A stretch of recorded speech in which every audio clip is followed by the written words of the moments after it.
महाविकास आघाडीच्या सोलापूर लोकसभेच्या उमेदवार प्रणिती शिंदे यांनी आज श्री विठ्ठलाचे दर्शन घेतले।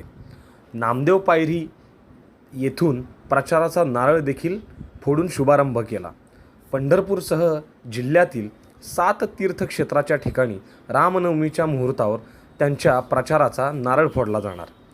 शेतकरी आणि जनतेला संकटातून मुक्त कर रे, असे त्यांनी विठ्ठलाला साकडे घातले। भाजपकडे मुद्दे नसल्याने मोदींच्या नावाचा प्रचार सुरू आहे। भाजपला अजूनही वाटते की मोदींचा फॅक्टर आहे।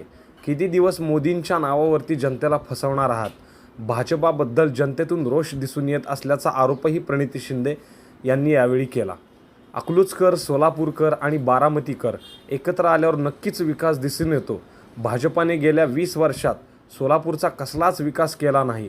आता दोन्हीकडे महाविकास आघाडीचे उमेदवार असल्याने सोलापुरात विकास नक्कीच दिसून येईल। मागील काही दिवसात आलेल्या ओपिनियन पोलवर बोलताना ओपिनियन पोल बंद केले पाहिजेत, सध्या गोदी मीडिया आहे, सगळे मॅनेज आहे, अशी टीका प्रणिती शिंदे यांनी यावेळी केली। तसेच काँग्रेसचे नाना पटोले, माजी मंत्री सुशीलकुमार शिंदे यांच्या उपस्थितीत उद्या प्रणिती शिंदे उमेदवारी अर्ज दाखल करणार आहेत।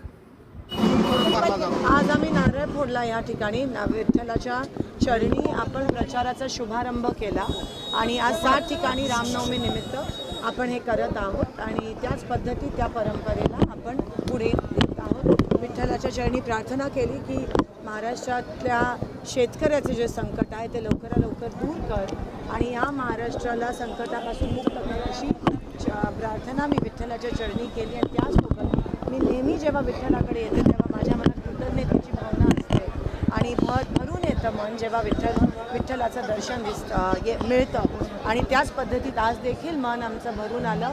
आज नामदेव पायरीपाशी आपण प्रचाराचा नारळ काढून त्या ठिकाणी शुभारंभ केला।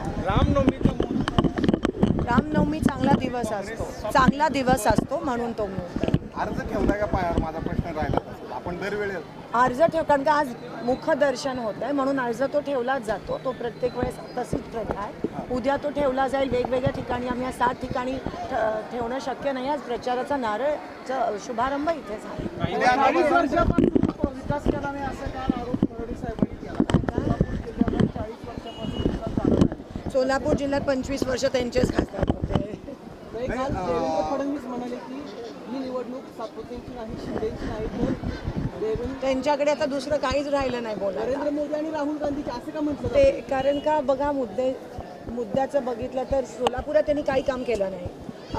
त्या उमेदवाराला कोणी ओळखत नाही आणि अजूनही त्यांना वाटतं की ते फॅक्टर आहे, मोदीजींचं फॅक्टर आहे आणि त्यावरच म्हणजे अजून तुम्ही लोकांना किती अपमान करणार आहात लोकांचा आणि तुम्ही अजून किती लोकांना फसवणार आहात। आता लोक समजून चुकले आणि एक प्रकारचा रोष दिसून येतोय बीजेपीच्या विरोधात लोकांमध्ये, तो तुम्हाला दिसून येईल।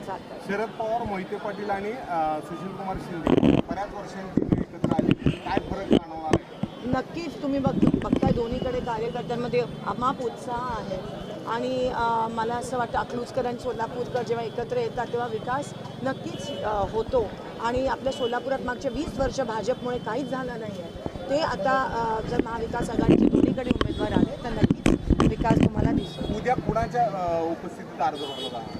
उद्या आमचे सगळे महाविकास आघाडीचे जे नेतेगण आहेत सोलापुरातले आणि त्या ठिकाणी नाना पटोलेजी पण येणार आहेत, शिंदेसाहेब पण असणार आहेत, त्यांच्या उपस्थितीत आम्ही अर्ज भरणार। काही महिन्यांची ओपिनियन पोल आले त्यामध्ये महाविकास चांगलं वातावरण आहे, मात्र सोलापूरमध्ये थोडीशी काय ते अजिबात जे काही ओपिनियन पोल झालेत एकतर ते बॅन करायला पाहिजेत आणि गोदी मीडिया आहे, सगळे मॅनेजर्स आहेत।